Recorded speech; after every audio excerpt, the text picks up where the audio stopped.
Jurassic World, The Ultimate Visual History. Many of you have this book either en route to you right now or in your hands. I encourage you to flip through it as we enter today's festivities. So this stunning book is a definitive and very thorough account of the Jurassic World trilogy, which I assume all of you are very well versed in. It's chock full of never before seen imagery and rare and exclusive interviews with key creatives from the series. It's a must-have collectible for fans of the Jurassic, both film series, Park and World. I am thrilled today to present both the author of this book, James Mottram. James, if you want to wave, go ahead. In conversation with Glen McIntosh, a paleo artist and animator who has worked on numerous Jurassic Park and World films.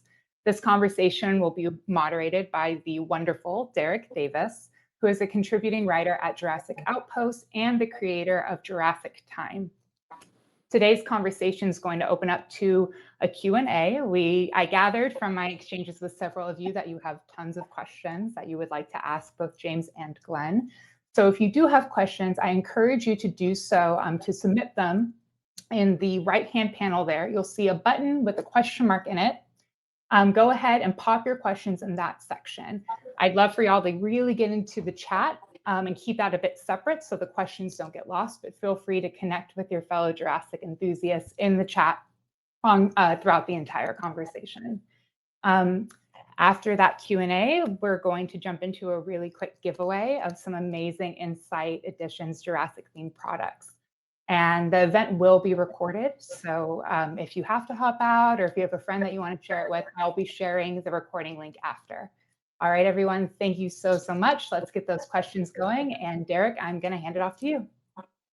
Alrighty then. So, I mean, the two of you, James and Glen, obviously you have a connection with the world of dinosaurs and the world of Jurassic Park and Jurassic World that has connected with your respective careers. It's like, what is it about the world of Jurassic and the world of dinosaurs that excites both of you? I guess we'll start with Glen first, since he has the most direct connection with this world. Well, thank you for the question, and thank you so much for inviting me and letting me be a part of this. It's a great honor to be a part of James's book.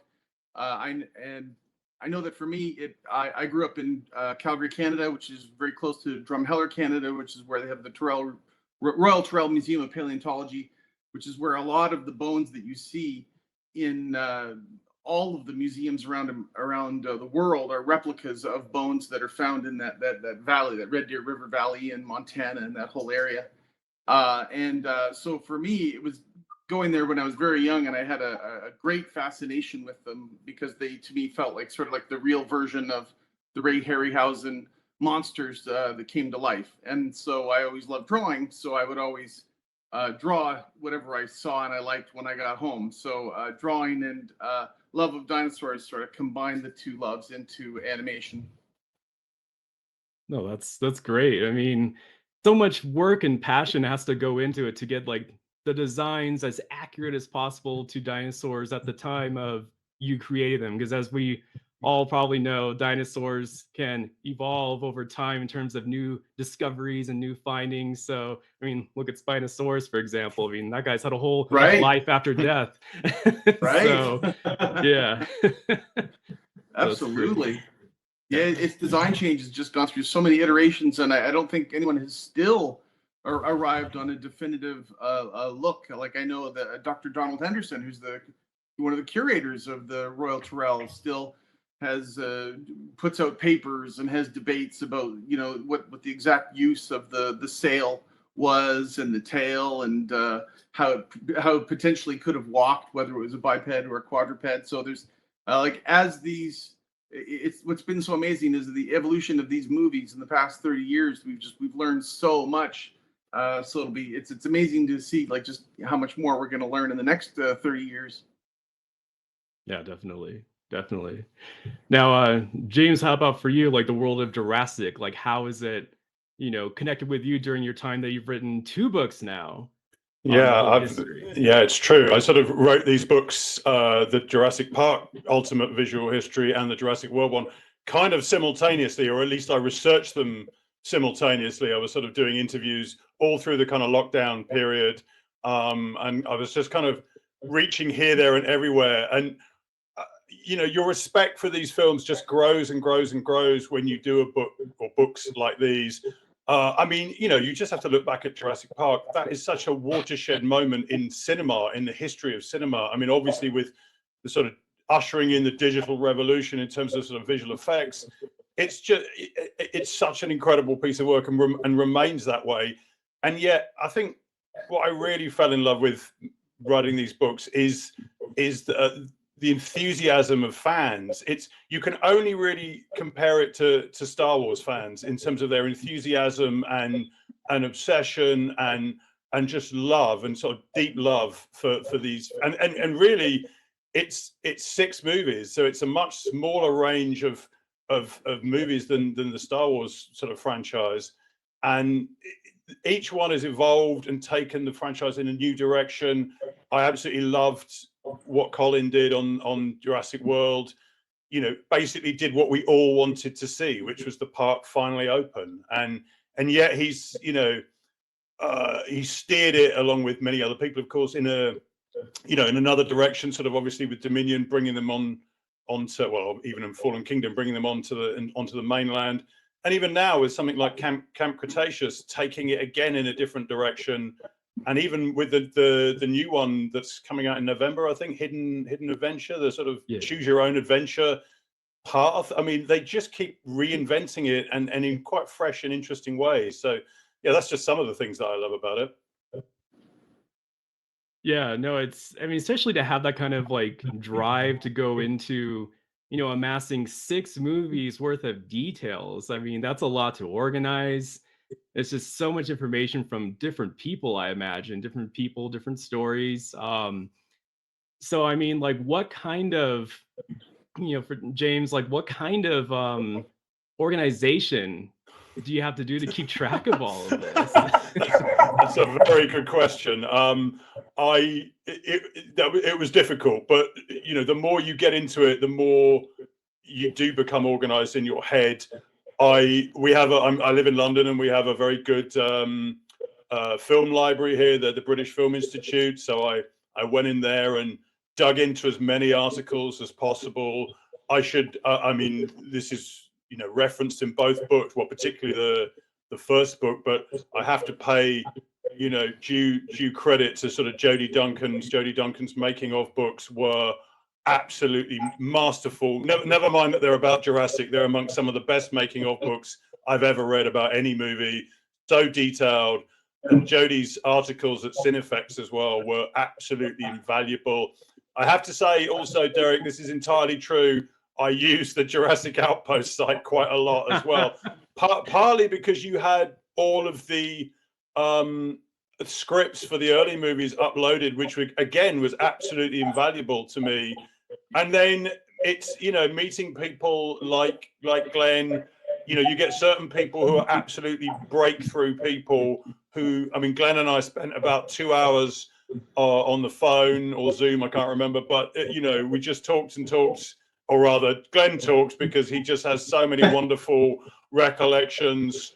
And it's people like that. I mean, another one for me was David Vickery, when I was doing the new book, who obviously is the visual effects supervisor. He knows so much about the Jurassic universe. Colin Trevorrow, obviously, I had a number of sessions with him. Bryce Dallas Howard was amazing. You know, there are so many people that just build up your knowledge bit by bit, basically. And it's like putting a giant jigsaw together, and trying to keep it all in your head is very difficult. God, yeah, I can only imagine. Yeah, definitely. And so Glenn, you're you know, you obviously love dinosaurs, as we can see right behind you. Yeah, who would have known? Yeah, totally. So you were actually working on Jurassic Park 3 was your first foray into the Jurassic films, am I correct? It was. I had always had a love of dinosaurs, but when I was at Industrial Light and Magic, they started doing animation test developments for Jurassic Park 3, and I was supposed to go on to be like a storyboard artist for Attack of the Clones. And Dan Taylor, who was the animation supervisor for Jurassic Park 3, he sat near me. And so I've loved dinosaurs ever since I was a little kid. So I would sort of like bring books into him, or like, like, oh, have you seen this book? Or, have you heard about this recent discovery? And it wasn't like trying to get the gig because I was already on Star Wars. But finally he went to management and he's just like, look, can I get this guy as one of my lead animators? Because like he seems super enthusiastic about it. And I was like, sure, like that'd be great. So it was great because I already had a love for it. And so to be able to to transition onto it was like super easy because it was so much fun. And then to become the Raptor lead, and then you specifically hone in on that type of movement, and then they'd be like, oh, well, no one's animating the big fight between the Spino and the T-Rex. Do you want to do that? And you're like, got 3 weeks to go, and you're like, but you can't. It's something you cannot say no to as an animator. And so and plus I had the opportunity to work with so many talented artists like Joe Johnston, who directed Captain America and The Rocketeer, and of course designed all of the amazing spaceships in the Star Wars movies. So it was a great opportunity to work with him as well. So all around, it was just like okay, this is we're not going to get much sleep for the next few weeks, but it was the sort of thing that you couldn't say no to. Well, yeah, I mean, especially when you got the call 14 years later, right, for Jurassic World. I mean, that's such a huge gap. I mean, was that exciting for you to go back into that world, or like unexpected? So excited. Well, it was always sort of people talked about it and suspected that it would be something that Steven Spielberg would potentially be interested in, tipping his toe back into. And we were always wondering, is this ever gonna happen again? And we all just kind of like, well, we'll see, maybe someday, fingers crossed. And then it actually started to gain momentum. And then as far from a script point of view, and then everyone started talking about Colin Trevorrow's first film, Safety Not Guaranteed, and how he is friends with J.J. Abrams, and J.J. Abrams was being courted to direct the Jurassic movie, where people try and in Hollywood, it's essentially just people trying to figure out each other's schedules. Like, well, I can't do it this, for the next few months because I'm working on this movie, but I could do it in this section, but then I can't do it in this section. And you realize it's just a big, like, jumbling of pieces of trying to fit the right people into the right slot at the right time.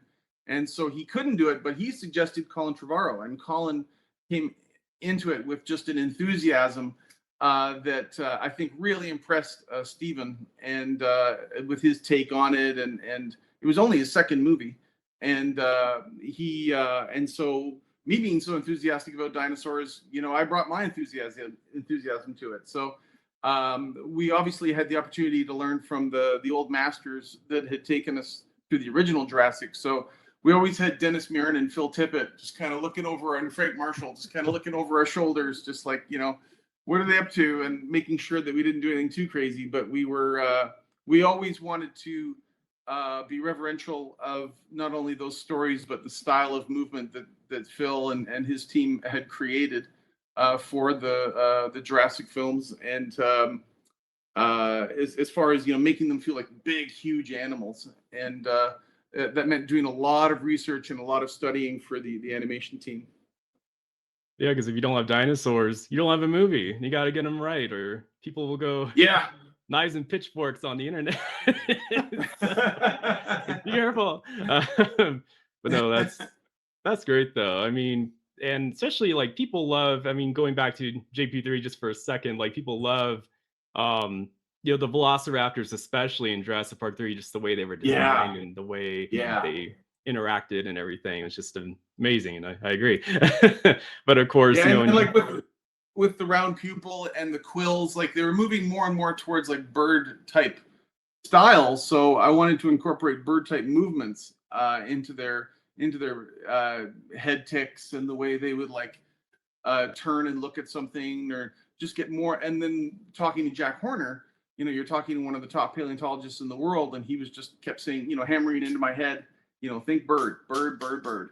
And so anytime we focused on a particular scene, we would, you know, I would have the animators call up a scene from YouTube of a blue heron hunting a gopher, or an eagle, you know, walking the way it ambled, or the way a hawk would like turn and look at its prey, and just all those little moments that you're trying to get from the natural world into the animation to make it feel like, oh, I've seen that on an animal before, and that's a good thing. Like, it made the audience realize, like, that reminds me of a crow or a hawk or an elephant or something I saw, you know, so that it feels more real to you, and you're not exactly sure why, but that's why that was sort of always the main goal, where I would show that to Dennis and Phil, and they'd be like, try and put a little bit more elephant into this shot, or a little bit more lion into this shot, you know, just anything that pulls something that we would never see in the real world in our time, obviously, into our world. We're like, oh, that reminds me of something I've seen at the zoo.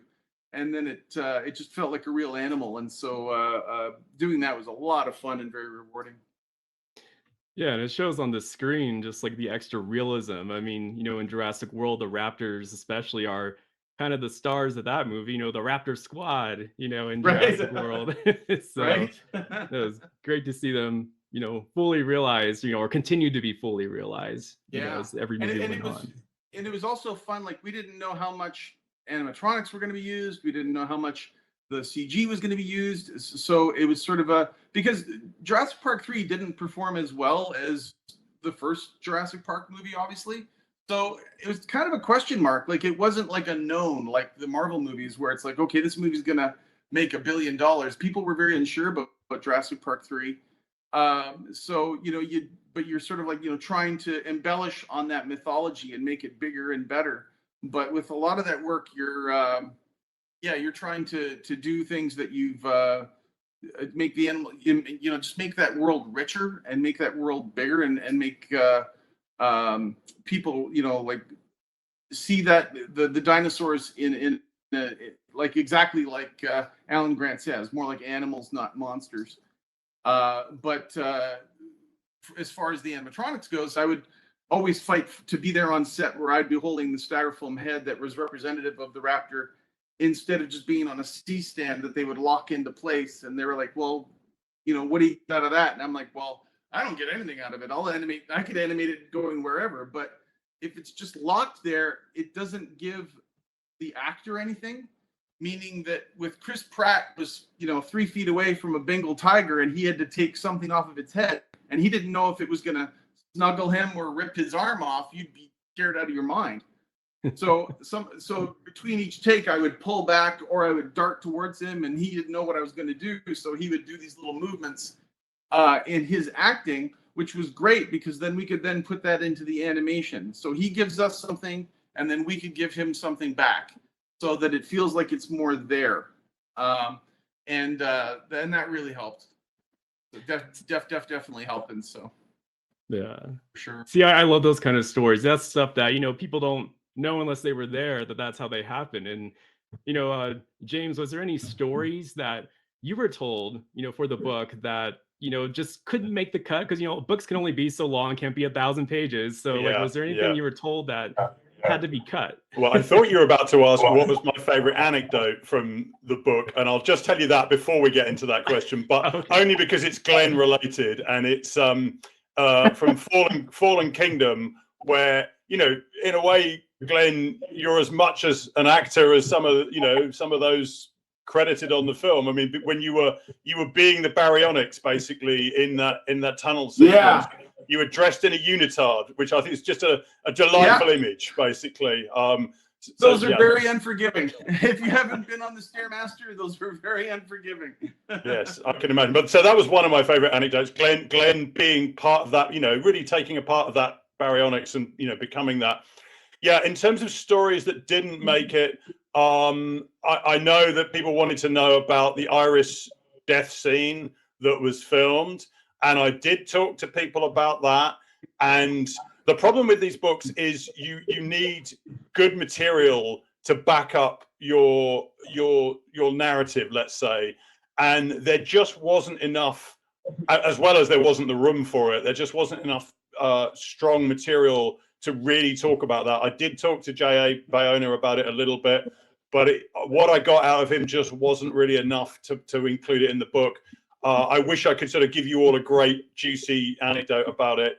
I followed up with Derek Connolly about these sort of rumors about Ian Malcolm supposedly being more included in the in the original drafts, and he didn't really remember anything about that. So now that's not to say there wasn't a version somewhere, but yeah, he had no recollection of it. Obviously, the problem is you're going back. Well, in this case, what was it? Sort of 7-8 years ago, I suppose, 9 years ago, whenever they were writing the script for Fallen Kingdom. So people's memories can be fuzzy sometimes, unfortunately. Yeah, so there were a few things that you would love to have included, but again, a lot of it is down to space. I mean, both books I wrote, I think both books run to about 76,000 words, and both were longer and got cut down just because of just space, basically, which is heartbreaking, obviously. But and you want to sort of give everyone, some sort of. I mean, my favorite Jurassic. I mean, you guys will know this, obviously, but the thing that's in that's playing on Nedry's monitor in the control room, the film that's playing in the background, which can barely be seen, obviously, is Jaws. I mean, most people, like most super fans, know that, but I just love that detail, and I really wanted to get that in the book, but it just didn't really fit in the narrative, and it just has to go. Right. So your favorite moments kind of have to go, which is it's very annoying, but you have to really serve the story of how they made these films first of all. Yeah, and that was part of the one. Yeah, I was like when we were on set and the island is supposed to be exploding and they've got lava dripping from the ceiling, and it turns out that kitty litter on fire looks great on film. Another good anecdote, that kitty litter anecdote. Oh, so that's like this flaming kitty litter pouring down from the ceiling, which was hilarious.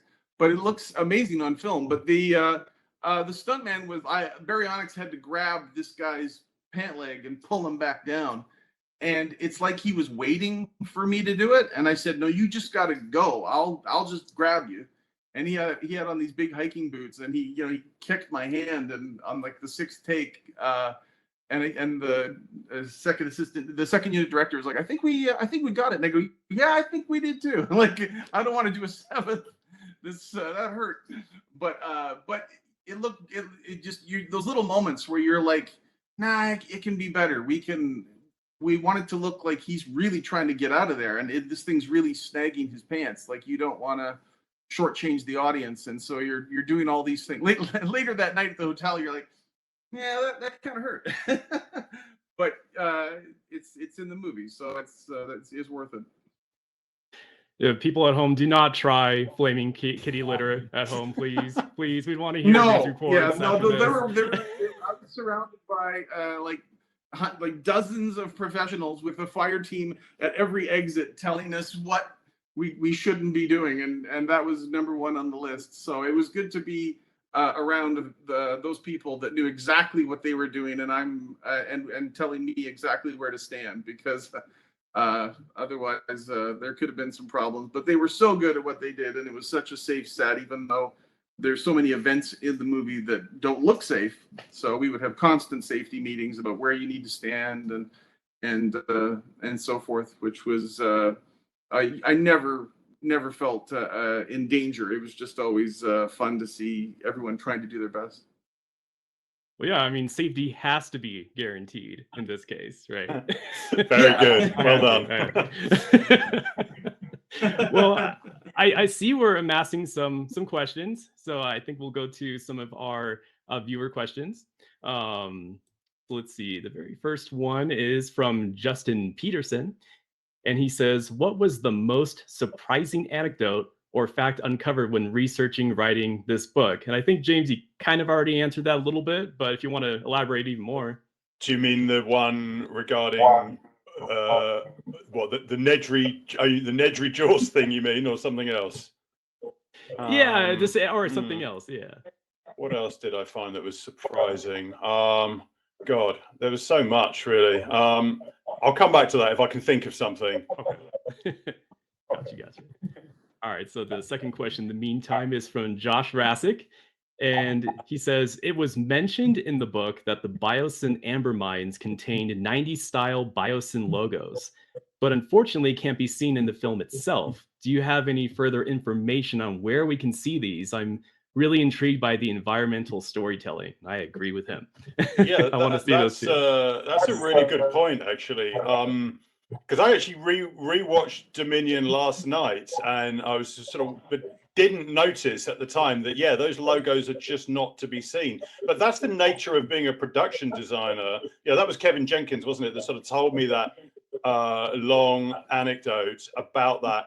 But you can design all this stuff, and it just is in the background and doesn't really end up on film. It would be great to see more of that. I mean, the one element that surprised me in Dominion was sort of having read a version of the script probably over a year ago now, and the Dilophosaurus scene where the Dilophosauruses attack Claire. And I checked this last night when I was sort of rewatching it.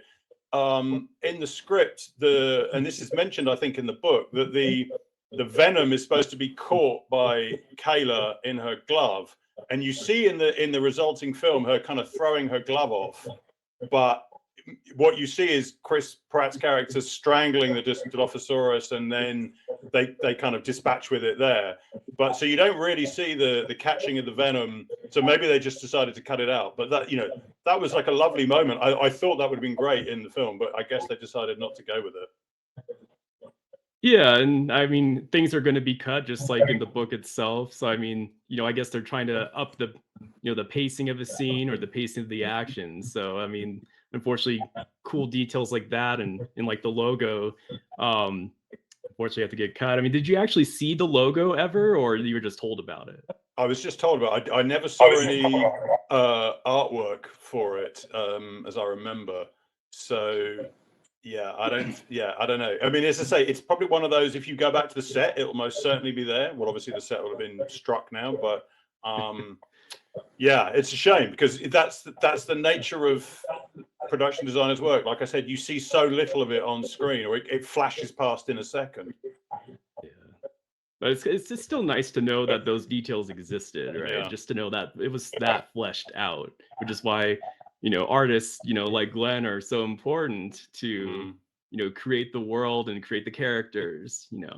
Oh, I remembered an answer to your the previous question, by the way, a surprising detail. Well, just a detail I absolutely loved, and it's totally visible in Dominion, where you have this kind of Biosyn garden that you see a few scenes in, and of course that's where the final battle takes place, and where the T-Rex walks past the circle, this sort of giant circle that's just in the middle of the garden, and of course it effectively recreates the Jurassic logo, and that's obviously been done deliberately. And I just thought that was such a cool detail when I heard that way before, of course, I saw the film, and I think it was David Vickery that told me that, and I just thought, oh, that's such a cool idea.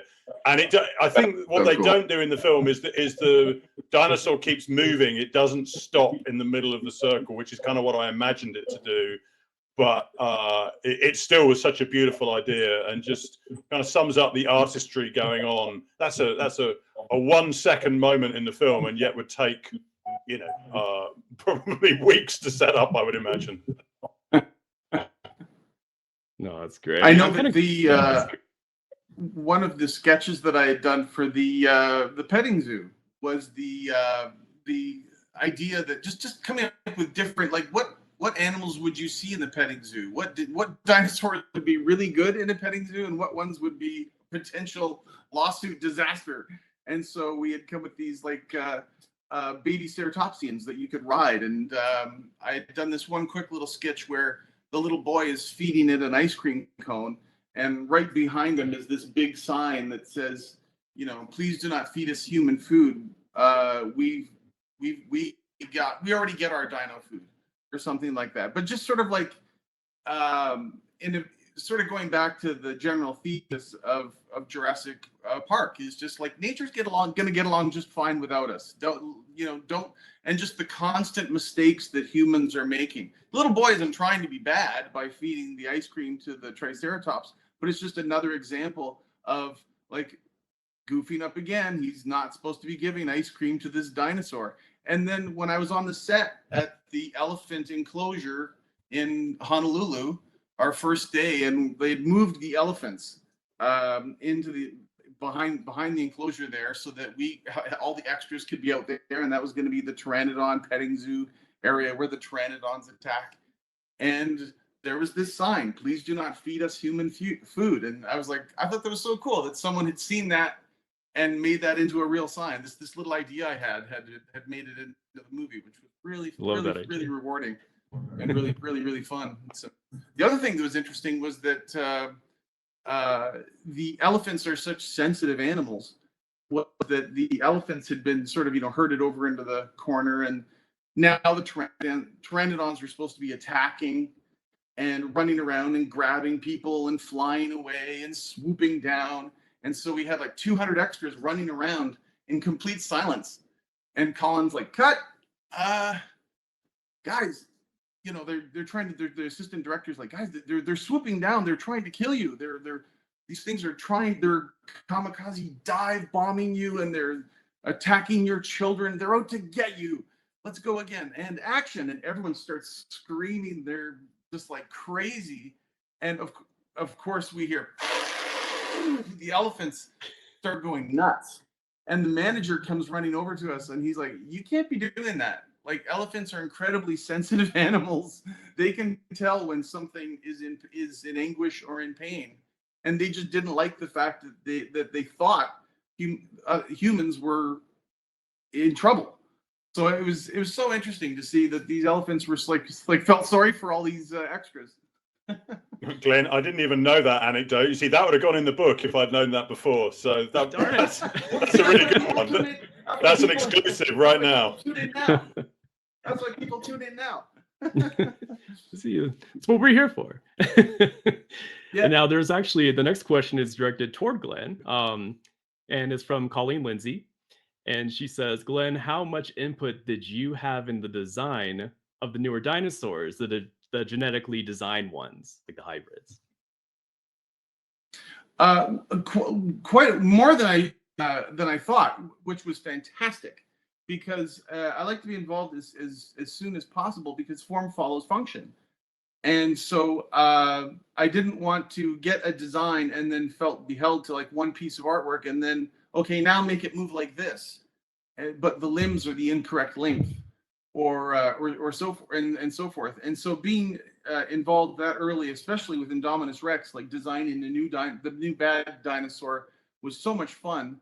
And I said, "Is it okay if I do some sketches?" And with my background in storyboarding, creature design, Colin's like, "Sure." And I noticed that a lot of the designs, if T-Rex's head is sort of sloped this way, we could go for something more like this. If it's supposed to be white, and the T-Rex is supposed to be sort of an opaque, an olive drab color, shape-wise, you've got to be able to take those two silhouettes and put them back to back. And with the amount of cutting there is in film nowadays, you've got to immediately be able to look at those two dinosaurs and go, "I know who is who." Like, this is the good dinosaur, this is the T-Rex. And so I was like looking at a lot of abelisaurs, like Majungasaurus and Rugops and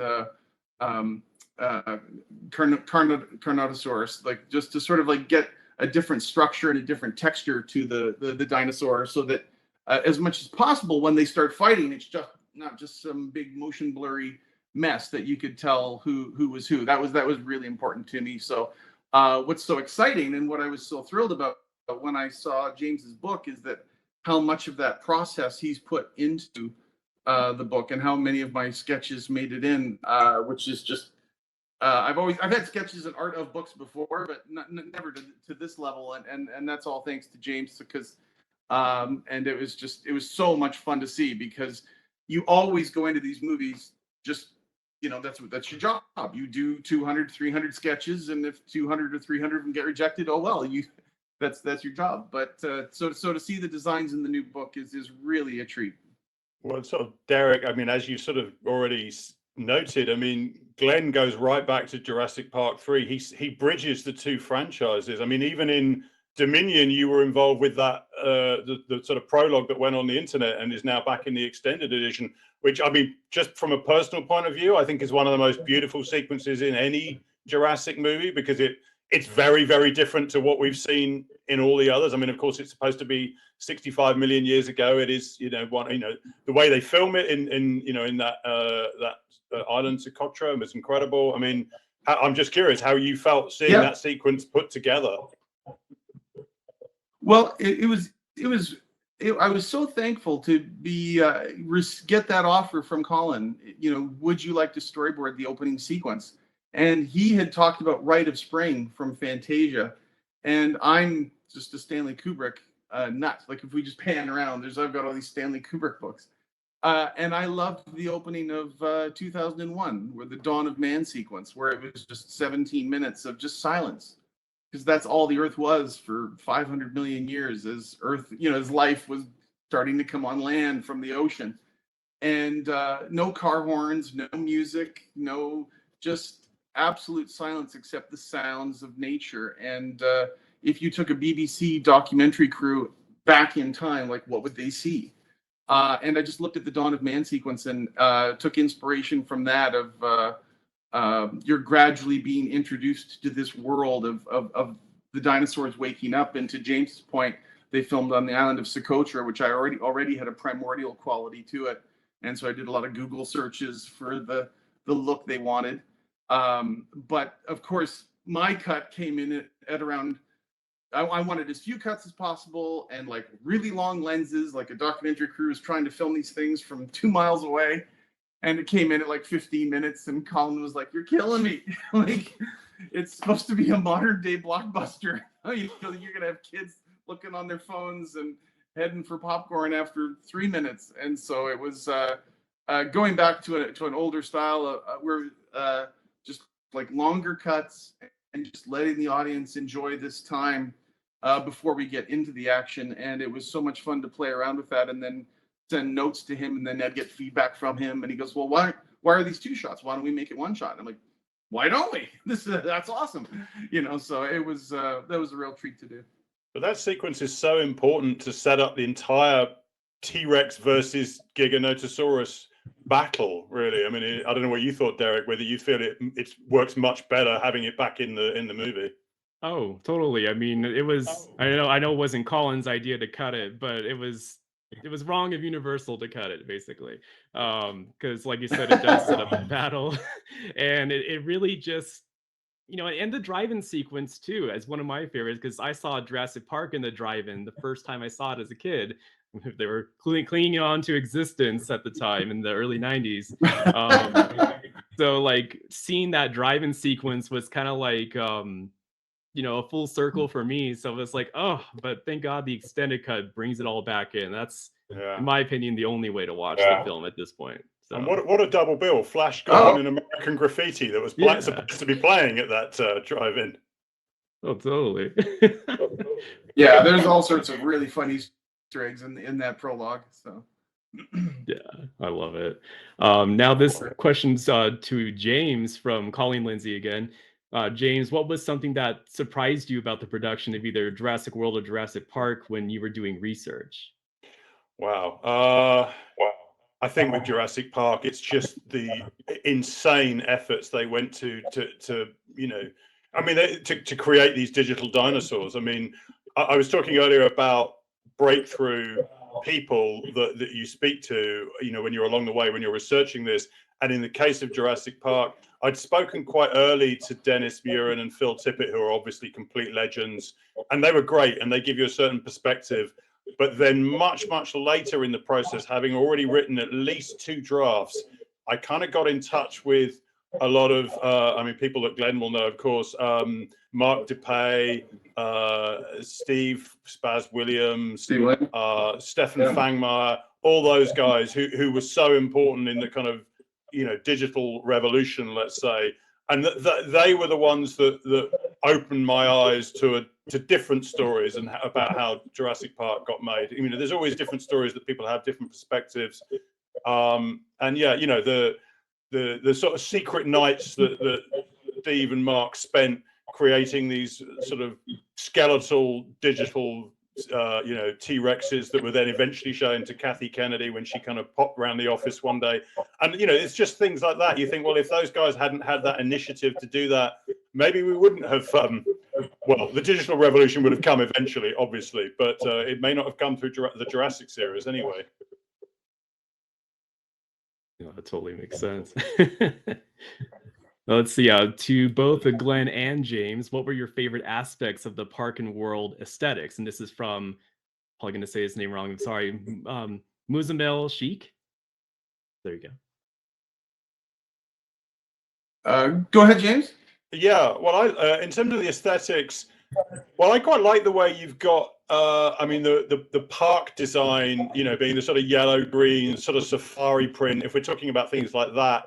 And then the way it translated to a steel blue gray color in Jurassic World, much more corporate and business-like in a way. Yeah. Compared to the Hammond coloring, which was more like those theme parks you probably all remember from the 90s, I guess. Although the ones we had in the UK were pretty lame, so we wouldn't have had anything like that. But yeah, I kind of really like that. You know, the whole point of Colin's series is the sort of corporatization, if that's a word, of you know, obviously they're turning it into a huge conglomerate kind of business, and that coloring just seemed to suit that kind of universe so well. So I think they really very cleverly looked at how these kind of corporations, you know, build these theme parks and run these theme parks in modern day. So yeah, I thought those were kind of interesting. Just sort of the colors, the textures, I thought were, you know, it's not anything overt, but it's something that's in the back of your mind that you think, yeah, that's a very clever artistic decision that Colin and all his sort of art direction team, you know, sort of Ed Verreau it was, and obviously Rick Carter helped out a little bit on Jurassic World, and all those. I mean, those guys again, they span, much like Glenn, they spanned the two franchises, and that's so vital to have that kind of connection across the two series. And I loved the little Easter eggs that they put along Main Street, like Jimmy Buffett's Margaritaville, and they actually got Jimmy Buffett in the shot carrying the margaritas as they're being attacked by the Dimorphodons, which I thought was hilarious. But that steakhouse that's on the corner that the Dimorphodons crash into, that's Winston's steakhouse. It's giving a little credit to Stan Winston. But then when you went over to the T-Rex enclosure, like if you go around this corner, you'll be entering the T-Rex paddock, and they had all these warnings of things you know, to do or not do if you're going to enter the pad, like going on a roller coaster. And I don't know if it made it into James's book or if it made it into the movie, but I loved all the little things, like, you know, if you have a weak heart, you know, like seeing a T-Rex, that's, you know, that's going to scare the hell out of you. So, or have you gone to the bathroom before you see the T-Rex? So little things like that just, how much of them were in jokes and how much of them were Easter eggs, I don't know, but I love that attention to detail. Like I said about like the you know, don't feed us human food. Little things like that they peppered all over Main Street was just amazing, and it made it feel for us like a completely real environment. So I think they even invented an entire menu for the Winston Steakhouse. It was one of the restaurants anyway, had an entire menu, and you think, again, that's the sort of stuff you're not really going to see on film, but it's just that fantastic attention to detail. Yeah, absolutely. Fully realized Jurassic World. Yeah. And speaking of Jurassic World again, another question from Muzamil Sheikh. With the Jurassic World opened up, is there any location you would like to see the dinosaurs in the potential future? So I guess past Dominion. That's interesting. I was actually going to ask you guys just as to how you see the franchise unfolding now. I wonder if it'll be like the Star Wars universe, where they've obviously done TV shows, The Mandalorian and so forth, where they can sort of search into these corners of the Star Wars universe to find characters that aren't connected necessarily strictly to the Skywalker saga. And I wonder if they'll do something like that. I mean, I would put money on there being, I have no evidence for this, by the way, but I'd put money on there being a Kayla Watts spin-off, because DeWanda Wise was obviously fantastic in that role. And wouldn't it be cool just to see her, even if it's a prequel or something, seeing her flying dinosaurs back and forth? I'm sure she has some cool stories to tell. More information about that pet dino she has in the market, which is, there's lots of cool stuff you could do with Kayla. So I mean, yeah, I think it would be more character based. That's how I would see it happening. But I don't know. What do you think, Glenn? I agree. There's a, the Royal Terrell is in the middle of nowhere in Drumheller, and they get 8,000 visitors a day, and their attendance triples when a Jurassic movie comes out. The curator told me that. So there's not only a love of dinosaurs across the board culturally, but there's a love of these movies, and that's only going to expand. I've had so many artists and animators and filmmakers come up to me and say, "Oh, I got into filmmaking because of Jurassic Park 3 or Jurassic World," or whatever. But I've had just as many paleontologists come up and say that. So that's so rewarding, because I think people will always love dinosaurs because they occupy sort of that middle ground. You see how popular House of Dragons is on HBO, and they're essentially dinosaurs breathing fire.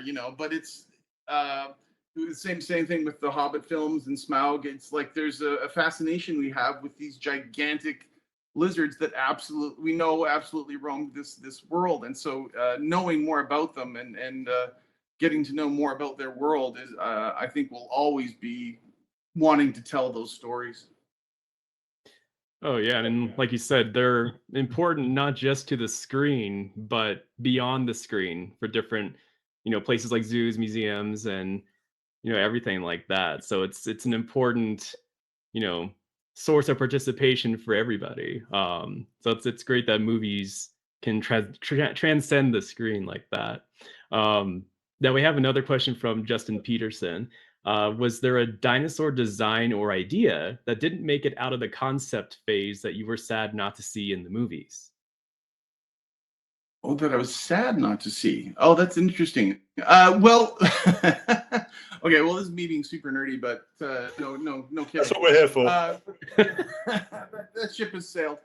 So the mosasaur was technically not a dinosaur. It was a marine reptile, and it was a monitor lizard. And these mosasaurs got absolutely enormous. They got to 40 to 50 feet long. I mean, they're just absolutely gigantic creatures. And so when there's the sequence where it comes up and grabs the great white shark, we showed it to Steven, and Steven was like, "Guys, it's a great white. It's a Jurassic Park movie. You got to make it bigger. Go bigger. Go bigger." And we're like, "Okay." So we made it a little bit bigger, and he's like, "It's a Jurassic Park movie, guys. You got to go bigger." So we ended up scaling up that mosasaur to if you actually, scaled it out to the proper length that we scaled it out to, it was 120 feet long. So it was about the size of a blue whale. So then we started looking at reference of, saltwater crocodiles jumping out of the water to humpback whales jumping out of the water to, which they can do. They, 40 or 50 tons, they can do it. So then there's teeth on the roof of the mosasaur's mouth. And so I went to the modeler, we put that in, that made it in, not a problem. And then I went to Colin and I said, technically they should have giant forked tongues. And I only know that because Jack Horner said, there's a gland called the Cowper's gland. Sorry, not the Cowper's, the Jacobson's organ. Jacobson's organ pulls it back and plugs it into the tongue in to let it know whether there's blood in the water or whether there's blood in the air. And it says we can absolutely, put that in. And so I went to Colin. I said it should actually be like a forked tongue. And he goes, well, now we've scaled up our mosasaur to 120 feet. Now you want me to give it a forked tongue. So to, 0.1% of the audience that watches that movie, they're going to go, oh, cool. They actually went to the trouble of making sure that it's a forked tongue. But most of the audience, I think, would have looked at it and gone, I'm not buying that. I'm not buying that 120-foot long creature has a forked tongue like a giant dragon. So it's that was one of those things that didn't make it in. But I understood why it didn't make it in, because you're always walking that fine line, whereas you want it to be a giant animal that lives in nature, and not a monster that lives as a creature of fantasy. So certain things that were let go, I totally understood why they were let go. I love that. I'm just looking at one of the comments, by the way, and Daniel Stephen has said he'd love to see an authentic adaptation, or proper, he used the word, proper adaptation of the Lost World book, which I sort of know what he means, because I love the book, The Lost World, and obviously the Spielberg version veers off quite significantly. I just love the portrayal of Lewis Dodgson in that. He's completely sociopathic, basically. Obviously, he's a little bit more softened in what we get in the movies, but sadly, I don't think that adaptation will ever happen. It's because obviously you'd be retreading a certain amount of Spielberg, and no one remakes Spielberg films. Right? No. They better not. And I guess, Amanda, we're gonna do a giveaway, right? Yes, we are. First, I just have to say, wow, that was incredible. What a cool experience to just have like nonstop nerding out about Jurassic Park and World every Tuesday morning for us. Wherever you are, you have this chunk in your day that you don't always get midweek. So thank you all for joining us. Sorry we didn't get to all of your amazing questions, but thank you for contributing. This was just a joy. It's why we do what we do at Insight. James, Glenn, Derek, as I said leading up to this, your brains combined, just fantastic. If that doesn't demonstrate the value of this book, I don't know what will. So I'm sorry that we didn't get to all of you, but you will be able to find most of those questions addressed in the book itself. As for the giveaway, we have some really good products to share with y'all. I have some trivia questions that I suspect this will just be a who can type fast competition. Based on the depth of knowledge that I've gleaned from these questions. So first up, this is going to be a bundle, but the first product we have is this amazing lock and key journal. It is protected right now in plastic wrap. It's a lock and key diary with 2 keys, which is great because I am keen to lose at least one. And it has a invisible ink dinosaurs throughout with a light in the pen. So basically when you see a little icon, you can find the dinosaurs in the book. This is a great flex to just have on your work desk when you're taking notes and you're getting distracted in a meeting. We also have a projector ballpoint pen. You can project a T-Rex. I wish I could demo it here, but I can't turn the lights off. Or rather I can, I don't want to invite that kind of trepidation into my Tuesday. And you can project this onto a wall. It makes a huge T-Rex. Again, a really fun party trick that you can just bust out and just in time for Halloween. Exactly. And then we have an enamel charm bookmark. This is a really cool one. Our enamel bookmarks are great because they basically wrap around like a rubber band almost around the book. So you really don't have that slipping issue. So yeah, all of these will go together in a bundle and there will be several lucky winners. I have a few trivia questions, and how I'm going to pick the winner is whoever answers correctly, I'm just going to randomly select you from that bunch. So the first one up is, what does Indominus Rex mean? So brushing up on your Latin, let me know in the chat. Do any Indominus Rex. Derek's like, do I get to play? No. All right. Justin, you are right. It is Untamable King. And since no one else got that, you are a guaranteed winner, Justin. Congrats. Maybe I did get a tough question. Go me. Yeah, it went through a lot of names. So to get Indominus, Untamable King, that's impressive. It's an impressive name. Yeah. Fantastic. Okay, next up, what DNA is used to fill in missing dinosaur genomes? Wow, fast. Okay, bonus for tree frogs. I didn't know it was tree. I didn't know it was frog specific. So yes, it is frogs. So I'm going to flip a coin. And then we have in the storyline, how many years have passed between the events in the original Jurassic Park and our first glimpse of Jurassic World?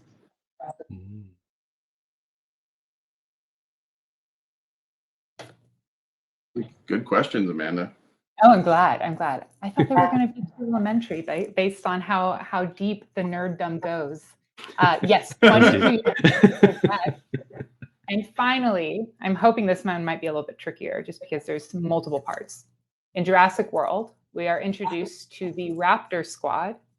What are their names? I know. Oh, wow, look at that. Nice. fast. Yes, Blue. And in the Holy order I had them cow. listed too. Blue, Charlie, Echo, and Delta. Steven, it's you had Beta in there. That is very tempting to include, but it was Echo.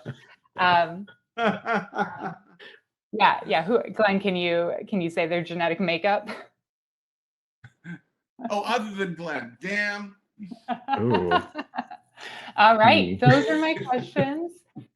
We will make sure to get these shipped out to you. I'll be in touch via email and get these little goodie bags out your way. Yeah, I don't have that one, Mariano. I did not get the Raptor Squad for this. Yeah, do they have names, and the I think- Velociraptors? I don't know. I don't remember them either. It's like Ghost is one or something. I figured Chris would ask a question about the Raptors being, head of Jurassic Outpost, so that makes sense. So, hi to Chris. So, this is really great to see. Awesome. I'm so stoked. Thank you all. Yeah, it's Ghost, Red Panther. Those sound right to me. I'll take it. Thank you all for showing up and spending time with us again to celebrate this amazing book. So much love and clearly passion went into this project. Thank you to my team at Insight for putting this together. I always get the joy of taking the finished product and bringing it to the world. So I'm so grateful to have had such a warm reception. We will be sending this recording out in an email to all of you and all the registrants, and you're welcome to share it with whomever you think will get a kick out of this. And yeah, that's it for me. Glenn, Derek, James, thank you. This is fantastic. Thank you. Amanda, thank you Well, also thank for you. organizing. Derek, thank you for hosting. You've been brilliant. And Glenn, thank you for being awesome, basically. Thank you. Well, and James, thank you for writing just two amazing books. Derek, your passion is just so obvious. And Amanda, thank you so much for organizing all this. And I hope everyone gets out there and reads that book, because there's things in there that I hadn't heard about or read about, and I was just pouring over every page like a little kid. So it was awesome. Well, thank you all for having me. It was really fun. It was great.